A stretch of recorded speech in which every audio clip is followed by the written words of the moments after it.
Good afternoon, ladies and gentlemen. It's almost 5 o'clock. People are not falling asleep.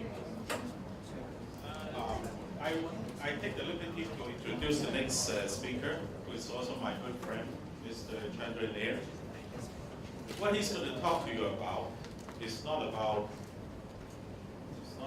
how to be an entrepreneur, how to be a DC or whatever, or what to do, what are the expectations of it. But what he's going to talk to you about will be something very relevant to what you'll be doing in the next 20 years. And he promised me that he's going to shock you. So why don't we just sit back, relax, and let this economist come up with his own thoughts and shock you.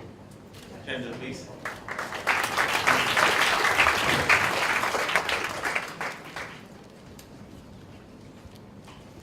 Hi, good afternoon. Can you all hear me? Okay, I'm going to make a very simple request, and it's born out of having respect for people. So please let me know if you've all been brought up well, that you're willing to respect someone else. So I do this all the time when I speak, and that is, can I ask you to put your devices away? How many people want to do that? So that you can get rid of your digital crack. You know that dopamine fix that you need every time that little thing goes buzz and red lights, so that you can have more inane conversations with people who are following you. So if you like to be a bit respectful, because I've turned mine off actually, because otherwise this will ring and I go, wait, fight it up. So I will not disrespect you, I'll put this away. Okay. So if you'd like to respect me a bit and maybe others, you can. But if you want to look at your device, I suggest you leave and do something else. Okay, all right, deal? I see a lot of people not smiling at me. You can smile at me, okay? You can relax. Okay, what I want to talk about is the notion that you can all be entrepreneurs, and that you can all have exit strategies, meet those exotic animals called venture capitalists, and become rich. Well, I like to suggest that most of you will not become rich, and it's okay. In fact, it's probably a good thing, but most of you will not become rich. The other problem is the word is it angel investors? It's kind of oxymoron. Apart from angels being dead and all of that stuff, but angels are meant to be good things, you know. Many of my friends are investors, and the most I can take of them is about 20 minutes. They're nice people, but they're not angels. So please, let's get our terminology right as well. How many of you know what the word entrepreneur means? Anybody? I mean, this is supposed to be entrepreneurs, right? What's the origin of the word entrepreneur? You don't Google it. Because if you ask Wikipedia, they'll give you the idiot's answer. Anybody? Latin. Sorry? Latin. Acting. Latin. Acting. Latin. No, the origins are French, but it's also got Indian origins in Sanskrit. But anybody know what it means? Kind of what?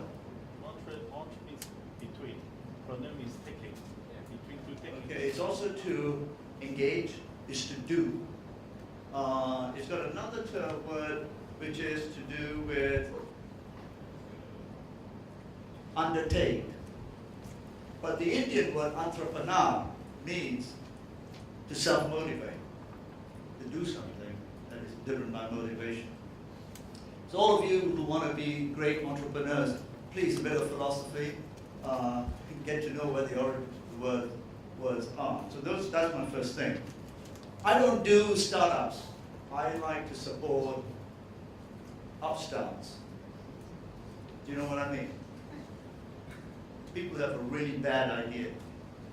Bad because conventional wisdom is all about mainstream. Do what others do. Let's start another app. I mean, how many more apps do we need? Please. How many apps are there, by the way? So I was one of the geeks in my office. I don't do geek stuff, by the way. I'm too cool for that. Okay? No algorithms for me. So how many apps are there in the world today? Anyone? So before you start doing another app that some silly .com will buy, called Apple or something, just think how many apps there are. Any guesses, anyone? Come on, you guys are in this business. You should know what your competition is doing. 300 million. I heard there are hundreds of thousands of apps to make people more stupid. But I like one app that we could do is an app that shuts off your device the moment you check it more than twice in a minute. You know, that prevents you from that addiction, right? That app that stops immediately when you go and sit in a dining table with your spouse, boyfriend, girlfriend, and the first thing you do is check that stupid device. You seen that? Right. That's an app that I could think I would buy. But I don't have a single app because I'm free. And I don't do Facebook either. I do Face Live. You all know Face Live? It's got no electronic intermediary. It's got no apps. It's called talking to people. It's called, hello sir, what's your name? Michael, good to meet you. It's called not sending text messages to people I don't like and receiving idiotic messages from the masses of people with too much time in their hand and no common sense. So I do Face Live, just walking across the street, talking to people, being friends. And my God, I don't want all these people to like me, you know? I'm not that desperate. I got a life. And I don't do that other thing, what's it called? Twitter. It's Twitter. Okay.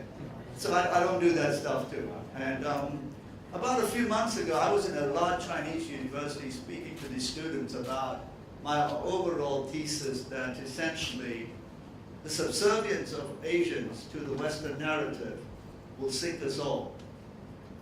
And of course, Google comes into this play, right? And then I said, I don't do Facebook, I don't do Twitter, I got a life, I'm not lonely, I'm not sitting in my room at 11 o'clock needing to connect with people who like me, they're not sleeping at 3 a.m., okay? And when the Q&A started, a Chinese student said to me, but Mr. Nair, why aren't you on Facebook? And I looked around very carefully and I said, it's very simple. And then I let them wait. I said, because I'm cool. I don't do that stuff. I do other things. So my point is very simply this, right? So I looked around and looked at what are all people doing here? And most of it is another.com. True? Another.com. Most of them will not succeed. That's okay to fail, of course. And this is where I get slightly controversial. And I think, what a waste of the best years of young people's life. What a waste. Because somehow we have equated, firstly, the notion that entrepreneurship is about getting rich. It's not. It's not. About a year ago, I was invited to the World Economic Forum, and I was invited to a session about entrepreneurship. And they all like this, you know, the business schools, there's things about entrepreneurship, taught by professors who've never sold an ice cream in their lives. Okay? You know, those finance guys, okay? Who've never done the spreadsheet that they had to own themselves. And the whole discussion within about 5-10 minutes became VC that, venture this, venture that, you know all that voodoo economics, right? And it was, of course, the Silicon Valley narrative. And this was about entrepreneurship. And I stood up and said, I'm sorry, but 95% of the world's entrepreneurs never went to a bank to get leverage, never went and borrowed $100,000, and never did exit strategies, equity, debt ratios, etc. Because frankly, less than 1% of the world understands that mumbo jumbo. True. So the problem for most of us here, the elites, who go to the business schools, you know, is that we think our world is the world. I'm very sorry, it's not. The world of finance is not understood by 99% of the world's population, right? But if you watch CNBC too much, you might think this is the world. It's not. And the whole discussion was about how to raise lots of money, and I said, hey, this is not what happens. The average entrepreneur is someone who borrows from within family, etc., savings, earnings, and they make a business. And they are not interested in exits. Right? And they're not interested in leverage. And they're not interested in growth. And they're not interested in a franchise. They're just interested in making a decent salary and having a nice life. And not worrying about how I can become a multi-millionaire. This, I think, is quite an important thing. I teach at a business school. So just in case some of you think I come from the hippie fringe, you know? Because some of you might be thinking, this guy must eat yogurt for breakfast, he's got a bicycle, he's on granola, he smokes pot in the weekend, etc. I want to tell you I'm not, okay? I like money too. And I live not in the bad side of town, but I won't tell you where, just in case you get a bit annoyed. But I pay some fairly serious rent, as most of us do, right? But the hocus pocus is what we need to challenge. Right? And my challenge to all the young people here is, don't look at just being a startup, just be an upstart. Challenge the nonsense. Ask hard questions. And start to do something really, really relevant in your lives. That's more important than all the other stuff. So let me give you a couple of examples. Firstly, a couple more points and a couple of examples. What I think you could do that would give a bit more meaning and relevance to the world we live in. Firstly, being an entrepreneur is not about getting rich. Most people agree with me? Okay. It's not about, well, of course it's about making a living. Yeah? It's about making a living. Do you know how many percent of the world's population live on about $20 a day? Anybody want to guess? Yeah, you all too deep into your .com stuff. About 80% of the world's population lives on $20 a day. In Hong Kong, I don't think that even gets you a muffin at Pacific Place. You know the Starbucks people who don't pay tax? Right? I mean, they pay tax, maybe the muffin will be cheaper. But 80% of the world's population live on less than $20 a day. And my God, they are not all unhappy and impoverished. It's okay. Because not everyone can be a millionaire, nor even earning $100,000 a year. Most people don't do this. And yet we live in places like Hong Kong and we get bombarded with the notion that everyone can be rich and it's easy. It's not. That is not to begrudge those who create wealth. Everyone with me so far, do you want me to stop and leave? So firstly, entrepreneurship is not about getting rich. It's about doing something and being motivated to execute those things. Secondly, I'm always intrigued, but today the word technology is apparently about IT. And people say, are you into technology? And then if you say, well, I'm not into I don't do IT, they get confused. So let's just remind everyone that there's a whole range of technologies out there. So when you say you want to do a tech company, why is it always about the internet? In fact, IT is an upstart in the world and history of technology. It's very young. Numerous technologies exist in the world which are there to solve some of the greatest problems of our civilization, but they are not invested in. Numerous. Today there are more people in this world with access to mobile devices than toilets. Now just before dinner, that always gives me a bit of constipation, right? But there are more mobile devices than toilets. Now you tell me how it is. And you know what goes into these devices. Anybody know? What goes into making one of these things? No? Rare metals, compressed hydrocarbons, metals, a lot of energy. When I want one of these in Hong Kong, I go and see a certain Mr. Lee. You know Mr. Lee? And Mr. Lee tells me, hey, Chandran, you can have the phone for free. Right? And all I need to do is handcuff myself to a 2-year contract. Of course, next week, after I got it, they called me up and said, Mr. Chandran, we're going to upgrade for you, got a better contract for you, and we got a better phone. It's called service contract. Now you tell me, how come this thing became free? Anyone think about this? So clearly I'm the freak show in this series of speakers here, because I'm messing with your heads, right? I'll tell you how that thing became free. It's called simple economic stuff. By the way, Max, I'm not an economist. Thank God for that. Okay? I mean, if I was an economist, that would be a tragedy. But because I actually come from an engineering background, so I like technology. But yeah, as you can see, I don't have a fetish with gadgets. Right? It became free because we externalized the true cost. Right? Why is your iPad made in China and not California? Anyone want to guess? Huh? Because we have Foxconn in China and not in California. Why can't Foxconn operate? Not true. What? I know they have a factory there. It's not true, that's what you're saying. It's in China because the supplier are all around. Yes. And then if they want to change from iPhone 5 to iPhone 6, in China, they can change overnight. In America, they have to change 6 or 12 months in advance. Yes, true. And the reason they can do that in China is because the cost of doing that is very cheap, right? And you can externalize all the costs of producing those iPads. What's the price of an iPad these days? In Hong Kong? About 500 bucks?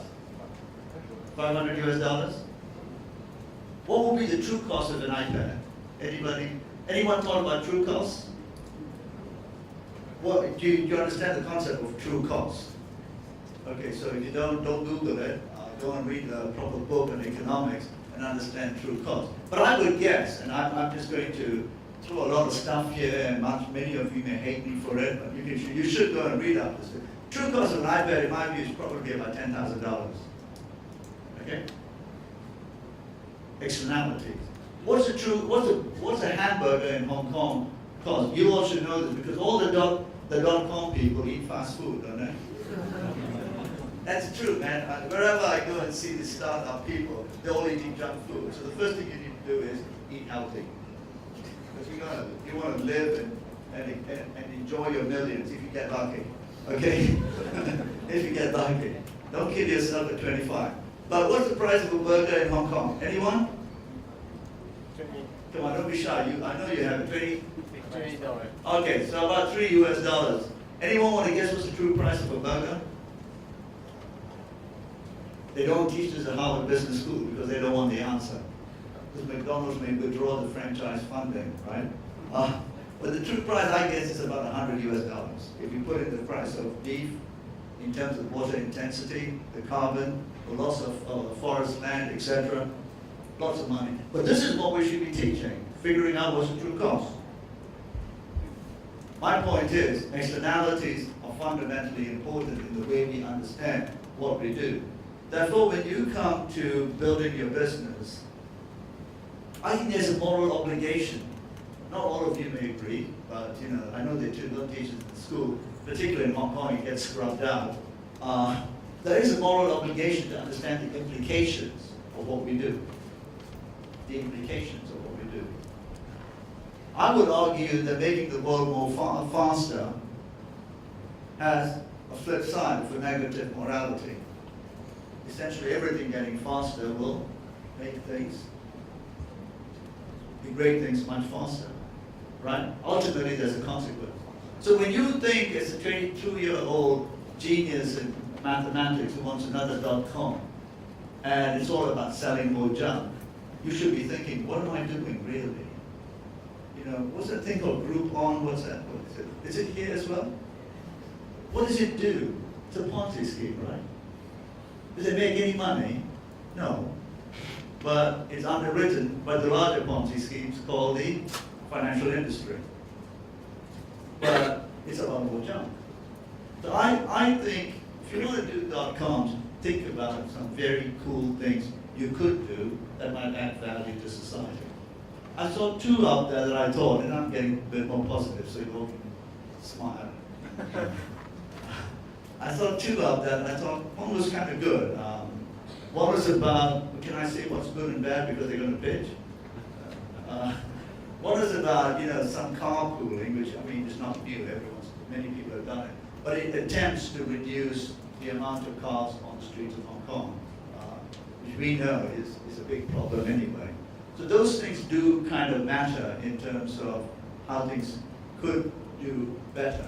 And my point in being so stark and brutal is the hope that amongst all of these people here, and especially the young ones, there might be at least two of you will walk away and say, let me do something that this guy was talking about that would help change and tackle some of the most pressing problems of our times, rather than do the sort of narcissistic stuff about, let's get this more information out there. So a quick word about internet, 3 examples, and some entrepreneur in Hong Kong I know who's not doing anything with .coms. It's an example of how we can do things. So the first example the first thing I wanted to say was, let's look at 3 ways that you could be an entrepreneur addressing some of the most pressing problems of the time. Okay? One example would be just looking at one of the biggest problems in China today is, you said water, okay, that's environment. And I come from an environmental background. I don't want to bore you with environment stuff. There's tons there. And the danger with going down the environmental route is everyone thinks that's a good guy going to do something. But a lot of it is public policy, and I don't want to go into that. And I could talk about that for hours. But let's just look at 2 areas where if you're an entrepreneur and you wanted to do something that would help you have a decent life, I think it will, like any entrepreneur should endeavor, there's a chance you will fail, of course, is just looking at healthcare for the elderly. Okay? 250 million Chinese are going to be over 60 years old in the next 20 years. 30 million will be over 80. There's huge opportunities here, but it's not about building Florida-style healthcare homes, because most of these people do not have pension plans, they don't have insurance. But there's some really interesting ideas being floated with provincial governments, etc., how to do this stuff. Right? It's a bit of technology, not IT, but it's really about passion to serve a huge social need. So we're not talking 10 people, we're talking 250 million people. So you could do something there. Second is special needs education. Okay? Why don't we have any entrepreneurs looking at how do we serve the needs of those who are disadvantaged in learning? I'll give you one example. I'm a small investor, so that you don't think I'm just talking and don't do the stuff, right? I didn't talk to those VC guys. I'm a small investor in a school run by 3 Chinese women in Beijing, who started the first school for dyslexic kids. You know dyslexia? Right. All of China, there's something like 25 million children, potentially, who, I don't want to use the word suffer, right, who have dyslexia, because they're very talented. And it's across economic groups. Till, as of now, they're the only ones who have a school with the best sort of teaching aids to provide these kids with different learning opportunities. Now, none of these people have this great idea, and they're struggling. They're not driven by becoming multimillionaires. But when they wanted $1 million, no VC would give them any, because they come with their mumbo jumbo returns, debt, equity ratios. They want to know about exits. And these people say, exit what? I always say, Mr. Lee in Hong Kong, I'm sure that he didn't become an entrepreneur and businessman in making his first $1 billion thinking about exits. He said, I want to keep the stuff, and I want to become rich. It's good for him, but he didn't think about exits. He didn't speak to Goldman Sachs. about this. So these three women wanted $1 million, no one would give them.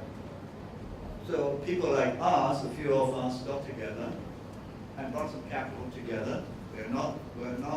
We don't belong to any fund, etc. We lend them this. For me, it's a no-brainer because in 5 years, they will move from a few hundred students to 10,000, right? And good for them. If they make some money in the process, and we make a bit of money in the process, good. But we were not driven by the fact that, my God, this is going to be a huge business and we will all make tons of money. It was driven by the fact that there was a small need here and this idea could take off. The other one I'll talk about is just eating healthy, right? How many businesses in Hong Kong you've seen entrepreneurial, led by young people, serving healthy food? Huge opportunity. It could be a good opportunity for all those .com people who eat junk food, and we could just be selling them some healthy food. So healthy food is a big one in Hong Kong to do. And what happens instead, we have some very fringe hippie things, organic this, brown rice, it tastes bad, and all that kind of stuff. Well, let's make it nice and healthy and cookie food. And the last one I will talk about is just being energy efficient. Hong Kong is probably one of the most energy inefficient societies in the world. And I won't go into the economics of why every room is cold in Hong Kong. You know this, right? And the more expensive the hotel, the restaurant, the more cold it is, right? So then you feel like, you're upper class. You're not like some African person in a warm place, sweating, flies, etc. This is the Hong Kong experience. And the colder it is, they bring you a blanket. You know this gig, right? And so that people can go to these cold places pretending that in Sweden or something in the height of summer. And they feel better because that distinguishes them from all those poor people, okay? So this is the kind of, but there's a huge opportunity for energy efficiency. The technology exists, young people should look at how they bring together the technology platforms and then bring together the economic models to challenge the conventional wisdom about how we do these things. So my challenge to you is, first, please do not think of tech as IT. And by the way, since you all have this obsession with IT, and I'm making a general comment here, by the way, can I recommend a very strong book for you? It's called The Shallows. How many of you have heard of it? Clearly you're in denial. Please read a book called Shallows. Its strapline is How Google is Making Us Stupid.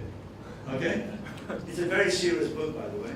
Okay? It's a very serious book. There's a lot of neuroscience today making it very clear that the way we are learning through the internet will make us more stupid. Okay? I have a couple of young people in my organization, very young. I'm young too, by the way. And they can't read the screen anymore. I know some of you suffer from this problem, but you will not admit it. Because they are used to 5 screens at any one time. And they've all become chipmunks, right? Monkeys. Because they need that instant gratification. Click, I got an image, a friend sent me breakfast they had at 8 o'clock. It's got a cheeseburger on top of it. Okay? But they can't read anything serious. And the book talks about this massive phenomena of not learning. So you don't need to remember anything anymore. You can outsource it to Google.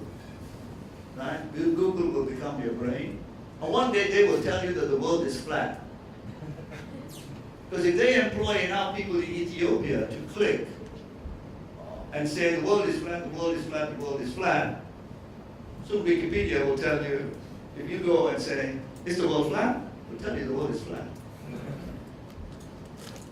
And I had a very interesting experience in China when a teacher told me she was running a class. And she asked the students, this is, rich Chinese kids, the guy who plays golf, he probably went to that school, right? And they asked them, so, are you happy at home? And one kid said, I'm going to Google that. Because they don't have any answers for anything. But the phenomenon of reading is becoming very interesting. And that's why I recommend you read a book called The Shallows. There's another one called I Am Not a Gadget. Right? Two very serious people, formerly from the tech industry, who have started to ask some hard questions. Now people can't read, because what they do is they go up, down, and then it's basically click, next one, right? So people take no information. So I'll finish by saying, I'm happy to take some answers. Remember that 95% of entrepreneurs in the world are not relying on funding from VCs, etc. This is very important. You live, and these conversations we have about technology, we are the freak show, okay? We are in the circus. The real world is somewhere else, okay? So trying to get out of the freak show, meet the real people, and understand what the real world needs. It doesn't need another app, I guarantee you. Give yourselves a chance to think more laterally about the world we live in. And I'll give you some examples to finish things off. In my view is in Asia, we have reached a stage of development where we now think we will rule the world. Yeah? And what has that done? That has done something else. It's got the entire Western world now afraid of Chinese people. You know? If you read the newspapers every day, one thing you see is that negative press about China, true or false. China can't do anything right. Why? Because suddenly 1.3 billion Chinese have been told they can live like people in the West. And so they say, hey, my turn. I'm going to finish on this, because this is, I think, what Max has heard me speak about before.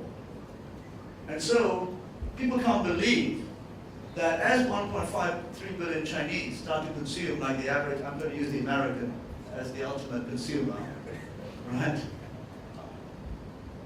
This is rocking the world.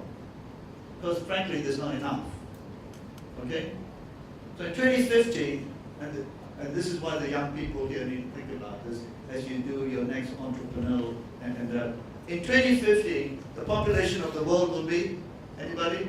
Please don't Google it. Huh? 9 billion. 9 to 10 billion, okay? Today the world's population is about 7.5 billion. We add about 60 million people to the world every month. That's one UK, okay? In 2050 there'll be 10 billion people roughly, and most of them will live where? In your backyard, in Asia and some in Africa. Now we all in Asia, especially those who aspiring to do more .coms that will allow us to consume more, think we can all live like the average European or American. My friends, this is not possible. So 5 to 6 billion Asians in 2050 cannot live like the West. It's not possible.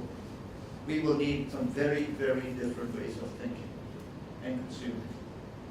So the opportunity, but within that lies new opportunities of entrepreneurship to do different things. So I'll leave you with one thing to think about. How about some of you forming a group in CoCoon, right? Hotspot, I'll fund it. I maybe ask Max to join me. How about we try and invent the waterless toilet? Okay? The waterless toilet. We're going to need this. Because today most people don't have toilets. I mean, anyone been to India? I don't want to diss my Indian friends, but anyone been to India recently? It's a huge problem. 70% of Indians don't have access to toilets. But think about this. And I don't want to end my thing about excreta, etc. But today there's 7.5 billion human beings. What do they do every day regularly? 3 times they eat. They need to breathe clean air, if you can get some, okay? They need water, which is increasingly contaminated, right? They need clean food, which is increasingly contaminated. Your junk food is all contaminated. I'm sorry, but whatever they tell you at McDonald's, it's all contaminated, okay? You won't die of it instantly, but over time, you will face death, okay? That includes that Pepsi, the Coke, and all of those things, okay? All are masquerading as apparently providing healthy food. But the point I'm making is we eat, we need air, we need water, and then Yeah, no one wants to say it, okay? We excrete. 7.5 billion people excreting 3 times a day. That's a lot of shit. Do you know how many people in the world are actually provided with proper sanitation? You had to guess. These are things we should be thinking about because we do it all the time, right? Do you think about where your stuff goes? 7.5 billion people, less than 30% of the world's population today are served by proper sanitation. My God, where does other stuff go? Does anyone want to guess? So these are things the technology exists. How do we make these things happen? China has done a huge amount, especially in the last 20 years. But around Asia, Africa, these will be issues. Solutions will not be provided by government. So I talk about the waterless toilet because, and only they would think about it so deeply, the Japanese are thinking about it. Anyone had the pleasure of sitting on a toto? Anyone been to Japan? Yes? There's nothing like a Japanese toilet. You open the door, it flips up. If you pay for it, it says arigato. Konnichiwa, right? It's got perfume. If there's a male toilet next door, it's got sound so that the women don't get embarrassed. Okay? All kinds of things. Right? But the Japanese have figured out. I tell my Japanese friends, please do not worry about your economy. The Japanese economy will be fine. Sell toilets to India, to Indonesia, to Nigeria, all over the world. Because those toilets are too good. But the problem is, and I should finish, they're too expensive, right? So that's what we need in Hong Kong. All you geniuses, stop doing more dot-coms, right? Let's do the waterless toilet. You come up with an idea. Don't go see those VC guys, because they'll ask you to piss off. Come see me. Okay? I will put $100,000 on your invention tomorrow. Do we have a deal? And can we have a toilet section here? Thanks. Okay. Can we have the waterless toilet section in this group so that we can invent the waterless toilet? Last thing. What is the most important ingredient for natural food production? There's a very important element, and I want to link it back to toilets. What is how does your food grow? Anyone? Any biologists here? Okay, they got better things to do than do the dot-coms, yeah. Anyone with a science background? Yeah, nitrogen you can make, ammonia. There's a very important thing. You need sunlight, of course, chlorophyll. But there's a very important element called phosphorus. You can't make phosphorus. Okay? Phosphorus is essential for agriculture. We are running out of phosphorus. But where does the phosphorus that you ingest by eating food go? It's in basically, someone said S? It's in our waste. There's a huge opportunity, and I'm being a bit facetious here, to mine phosphorus. Right? It's called urban mining of phosphorus from human excreta. It's a huge opportunity. There are people talking about this. But if you have water toilets, you know that the problem becomes much more complicated because you have dilution. And I got a slight engineering science background. So if you dilute the stuff, then it becomes a problem. But if you have the waterless toilet, my God, we could extract the phosphorus. And we could be growing vegetables in Hong Kong. Right? Lots of things. So I leave you at that and hope you found it a bit entertaining. But don't chase me out, okay? Thank you.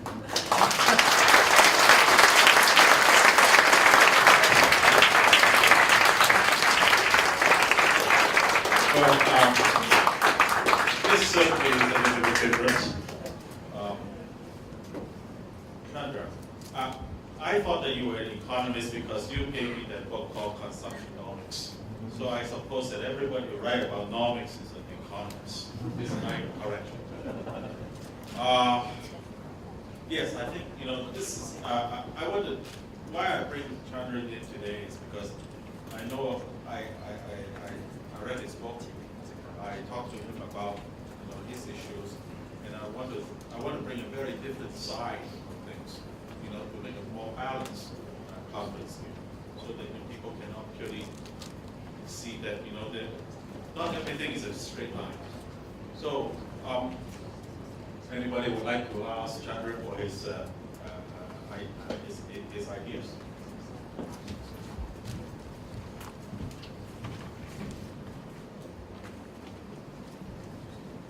Thank you for your most inspiring lecture.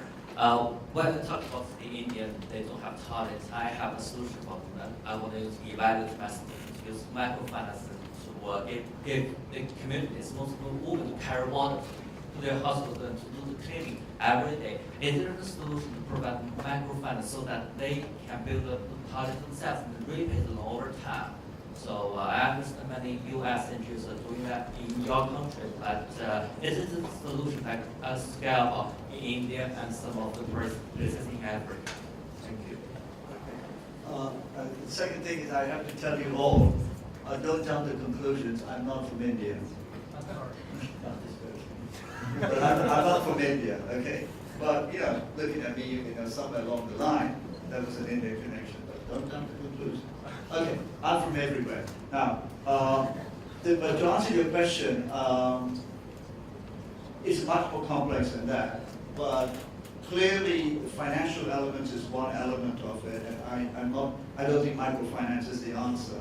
But in the urban areas, we need investments, and of course, governments are failing miserably.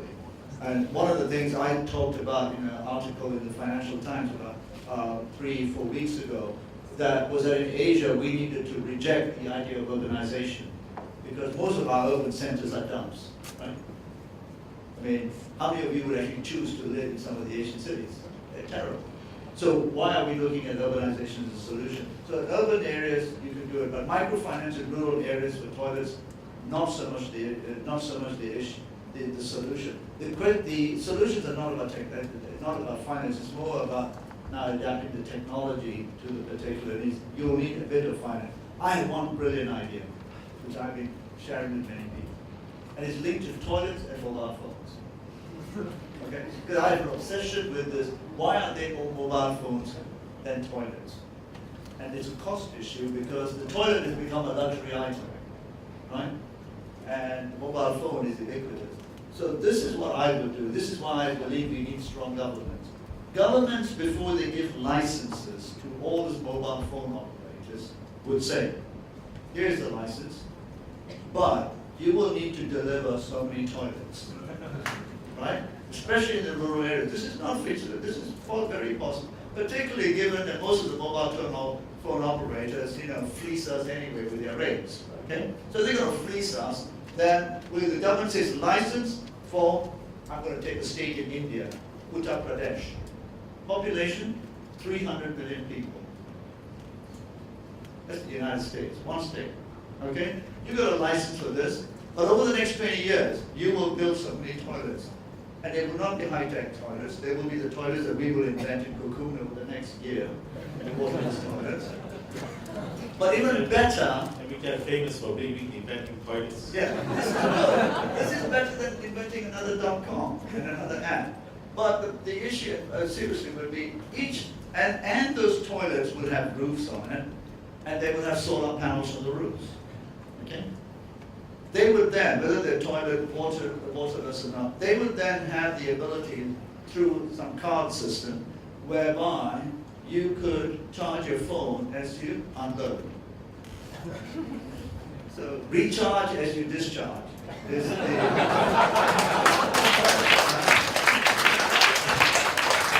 right? And depending on how much often you use the toilet, you get a discount. Okay, so the brand would call recharge as you discharge, and I think this is the way forward. I have actually talked to a couple of very senior executives of mobile phone companies in Africa and Asia, and they said, if the governments put this on us, we would be very keen to do it, because there's an economic model there, right? Solar, lighting, and then recharge as you discharge. Cool. What would you need?